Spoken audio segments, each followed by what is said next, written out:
ছাত্রদের উদ্যোগে বৃক্ষরোপণ হয়েছে, সাফাই হয়েছে। এখন ছাত্রদের মধ্যে শরবত বিতরণ হচ্ছে। এই গরমের মধ্যে ছাত্ররা শরবত নিয়ে শরবত পান করছে। ছাত্রছাত্রীরা ডাস্টবিনের মধ্যে সুন্দরভাবে খালি গাছগুলো রাখছে। ওদেরকে ধন্যবাদ। আমরা আজকের অনুষ্ঠানে সবাই খুব গর্বিত। ছাত্রছাত্রীরা যেভাবে আমাদেরকে এই অনুষ্ঠানটা পরিচালনা করার জন্য সহযোগিতা করেছেন এবং বিদ্যালয়ের সমস্ত শিক্ষক-শিক্ষিকা এই প্রোগ্রামটাকে সকলের শীর্ষে নেওয়ার উদ্যোগ গ্রহণ করছেন। এই শরবত বিতরণের পর আমাদের স্কুলে আজ ছাত্রছাত্রীদের মধ্যে পিকনিক টাইপে ভালো একটু মাংস ভাতের আয়োজন করা হয়েছে। ডাল, চাটনি এবং মাংস ওদের মধ্যে বিতরণ হবে। ওরা সবাই সুশৃঙ্খলভাবে বসে তোমরা ভাত খাবে। আমি আশা করছি বিদ্যালয়ের সুনাম তোমরা রক্ষা করবে।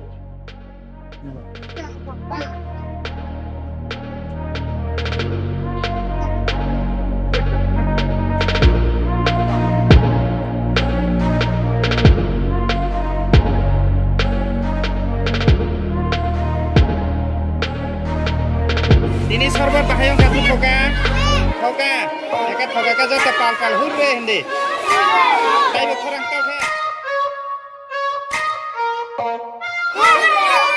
he amthak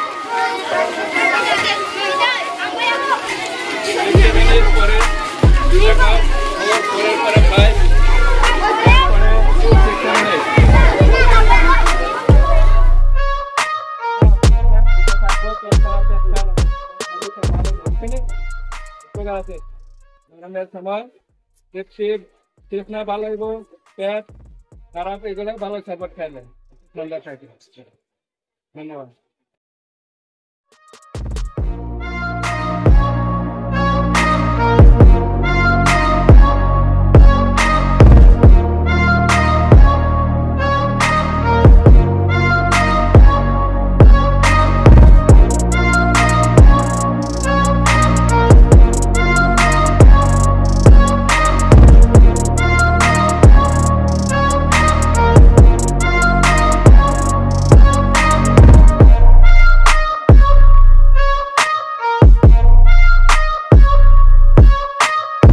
ক্লাবের সাথে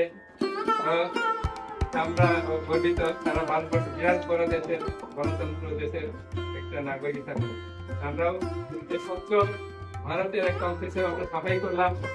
সাফাইয়ের দ্বারা ক্লাস থেকে বাইরে সমাজ থেকে সাফাই করলাম। কারণ ম্যাডাম সবাই মিলে সহযোগিতায় সাফাই মানে পরিষ্কার পরিচ্ছন্নতা করা। ময়লা থাকলে দেখতে বিশ্রী লাগে, খারাপ লাগে আর দেখতে সুন্দর লাগে না। সেখান থেকে ময়লা রোগ ছড়ায়, রোগ জীবাণু থেকে রোগ অনেক কিছু হইতে পারে। তার জন্য সাফাই করলে দেখতে সুন্দর লাগে আর রোগ জীবাণু ছড়ায় না। আর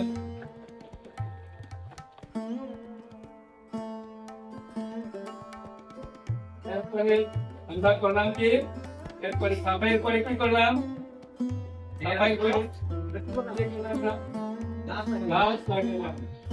গাছ হলো সারা বিশ্বের পরিবেশ দিবসের একটা অঙ্গ, বুঝছেন? পৃথিবীতে এক দেশ না, মানুষ একসঙ্গে পরিবেশ রক্ষা না করলে পরিবেশে অনেক কিছু হইতে পারে।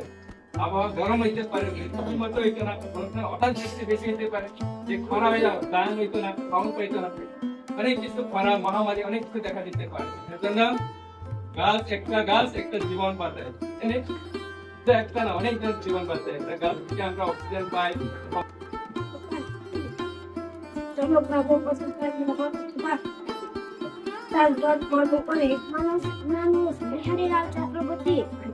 মানুষ আমার ভাই, বড় প্রিয় জন, মৌসুম সদা করে আমি চল।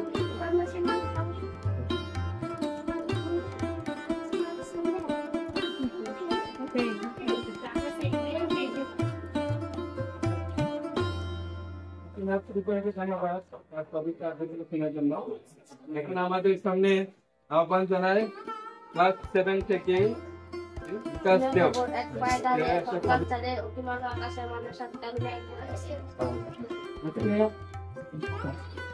আজ 15 মে। তো আজকে আমরা আমাদের আম্বাসাবাড়ি বিদ্যালয়ে ইয়ুথ এন্ড কুকি ক্লাব একটি উৎসব প্রোগ্রাম আমরা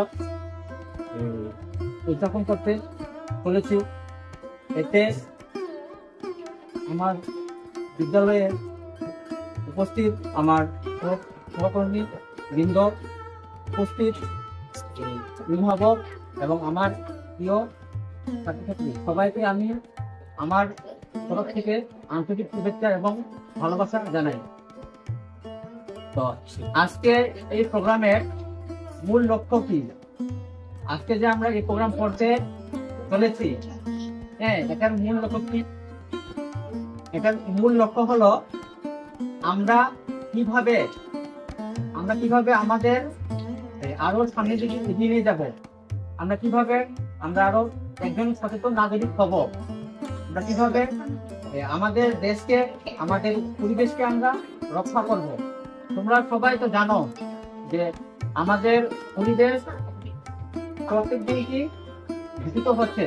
আমরা পরিবেশকে মেরে ফেলছি, আমরা নিত্যদিন গাছপালা কাটছি, আমরা বায়ু দূষণ ঘটাচ্ছি, জল দূষণ ঘটাচ্ছি, ঠিক আছে না?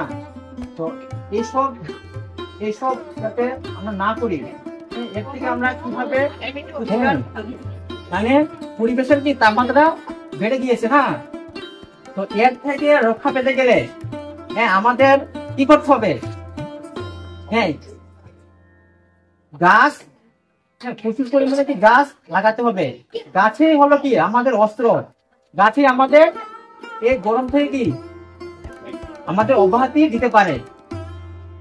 এছাড়া আমরা কেন গাছ লাগাবো? আমরা গাছ কি আমাদের প্রাণবায়ু অক্সিজেন দেয় না? আমরা যে প্রাণবায়ু যে অক্সিজেন গ্রহণ করি সেটা আমরা গাছ থেকেই পাই, ঠিক আছে না? অক্সিজেন কি গাছ থেকে আমরা কি পাই? বহু মূল্যবান জিনিস আমরা পাই না? ওষুধি গাছ পাই, আমরা ফল পাই, কাঠ পাই, ঠিক আছে না? তো এটাই কি, যেহেতু আজকে আমরা গাছ লাগালাম, কিন্তু আমরা এই গাছ লাগানিটা আমাদের স্কুলের যে গলির মধ্যে সীমাবদ্ধ রাখবো এমন না। আমরা প্রত্যেকে সামার ভ্যাকেশনে তোমরা সবাই তো বাড়িতে যাবে না, বাড়িতে সবাই একটা করে গাছ কি লাগাবে, ঠিক আছে না? একটা করে গাছ লাগাবে। এতে কি হবে, আমার স্কুলে তো 250 জন ছাত্রছাত্রী আছে। আমরা যদি প্রত্যেকে যদি এখন করে একটা করে গাছ যদি লাগাই, তাহলে আমরা 250টা গাছ এক বছরে কি আমরা লাগাবো। এখন যদি ওইটা আমরা বিঘা করি, তাহলে কি হবে, আমরা 500টি গাছ কি আমরা লাগিয়ে ফেলবো। এই 500টি গাছ থেকে যদি অন্তত যদি 20-25 গাছ যদি বাঁচে, এতে কি আমাদের লাভ। আমরা সচেতন নাগরিক হিসেবে আমরা কিছু করতে পারলাম, ঠিক আছে না? তো আমি অনুভব করছি কি সেখানে সবাই প্রচন্ড গরমের মধ্যে কি অসুবিধা হচ্ছে। আমি আমার বক্তব্যকে বিস্তারিত করবো না। আচ্ছা, আরেকটা বিষয়, যারা আর্ট এবং ড্রয়িং এ অংশগ্রহণ করেছো, তো সবাইকে প্রাইজ দেওয়া হবে। তো যারা প্রাইজ পাবে না তারা কি মানে দুঃখিত হবে না, তোমরা চেষ্টা করবে। চেষ্টা করলে অনেক কিছু কি করা যায়, মানে অর্জন করা যায়, ঠিক আছে না? যাতে তোমরা আগামীতে মানে নেক্সট বারে তোমরা ওই ফার্স্ট সেকেন্ড থার্ড স্থান তোমরা দখল করতে পারো, এই চেষ্টা করবে। তো আমি আর আমার বক্তব্যকে দীর্ঘায়িত করব না আজকে। এখন আমি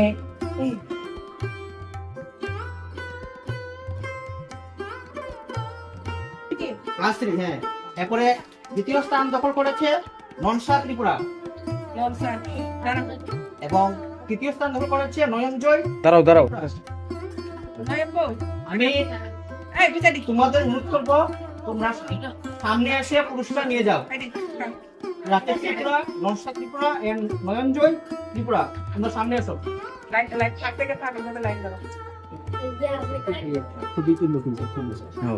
এবারে তাদের হাতে পুরস্কার রাখতে দেবে। আমি শ্রদ্ধেয়া শিক্ষিকা সুনীলা মহোদয়াকে অনুরোধ করবো তাদের হাতে পুরস্কার তুলে দেওয়ার জন্য।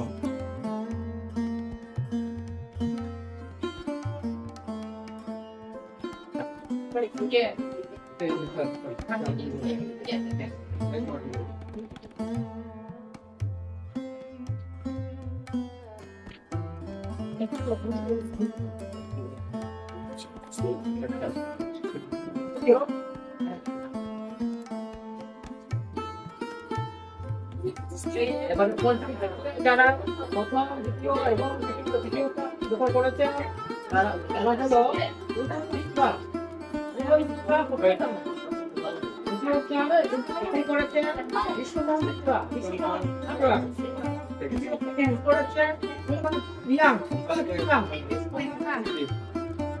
তাদের হাতে পুরস্কার তুলে দেওয়ার জন্য আমি আমাদের সম্মানিত স্যার রবীন্দ্র স্যার নির্দিষ্ট করতে চাই।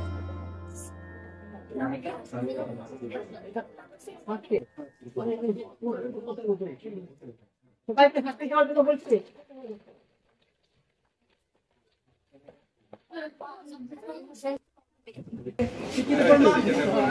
পুরস্কার তুলে দেওয়ার জন্য আমি স্যারকে